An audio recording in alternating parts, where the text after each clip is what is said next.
Let's start with an image you might know. You're sitting in a coffee shop in London. You hear people talking about salaries, interest rates, who's right and who's wrong. Every conversation has the same underlying message: keep yourself strong, be the one in control, don't let anyone take advantage of you. Welcome to the Sebcast, home of the #1 network for your life. Here we turn our beloved stories on their heads, look at what history might have overlooked, and discover together how Jesus invites us into a bigger story where we live, work, and play. It's the economy of the modern world, an economy of hardness, an economy of self-protection. And if we're honest, it works until it doesn't anymore. Because every time you make your heart a little harder to get through a difficult situation, you also lose something. A little bit of joy, a little bit of hope, a little bit of humanity, and before you know it, you're not living anymore, you're surviving. Pain, disappointment, and loss begin to form a paper-thin layer of hardness around our hearts. It's such a powerful description because that's precisely how hardness works, not in one big blow, but in thin layer upon thin layer. Invisible, slow, safe, yet suffocating. Jesus understood this. That's why he drew his disciples closer. People who, like us, were trying to understand what success truly meant, and he placed a child among them, just as God himself came as a child among us. Not to say we should be naive, not to say we should stop growing, but to show the kingdom operates on a different economic system. Here, a soft heart is a greater asset than a hard one. Let's call it the kingdom economy. In the world, we say, the harder you are, the further you get. In God's economy, Jesus says, "Blessed are the meek, for they will inherit the earth." The world says, "Protect yourself, build walls." Jesus says, "Stay open, build tables."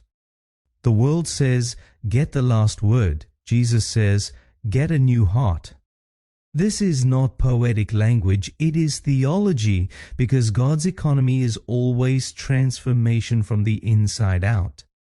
Not from top to bottom, not from power to control, from heart to hands, from softness to fruit. But what does a soft heart look like practically? A soft heart is a healthy heart. It is the heart that can feel again, can hope again, can trust again even after disappointment, can laugh again without guilt, can cry again without shame, can see again that the world, however broken, is still a place where God is actively at work. Psychologists describe a soft heart as emotionally integrated resilience. Human resilience that doesn't grow out of defense, but out of presence. Not hard against life, but present in life. Here's the paradox. A hard heart feels safe, but is fragile. A soft heart feels vulnerable, but is strong. The Bible confirms this over and over. God called Ezekiel and said, "I will remove your heart of stone and give you a heart of flesh." Not a younger heart, not a stronger heart, a softer heart. Why? Because God's new world can only be built with people who can still feel how the world touches God's heart.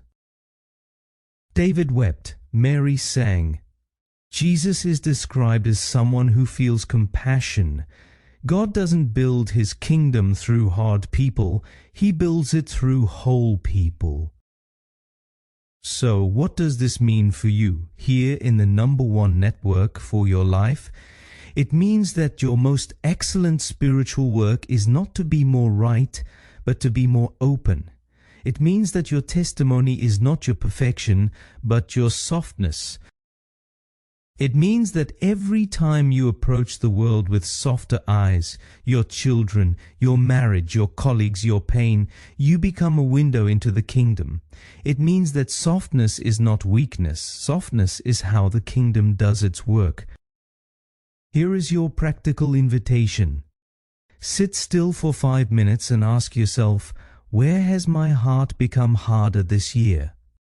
Pray, Lord, give me a heart of flesh. Do one small thing softer than usual, a softer word to your child, a softer attitude in a conflict, a softer interpretation of someone's mistake, a softer rhythm for your own soul. Softness is the language of the kingdom. It is how God speaks, and when we start speaking it, the world begins to change. Until tomorrow, take care.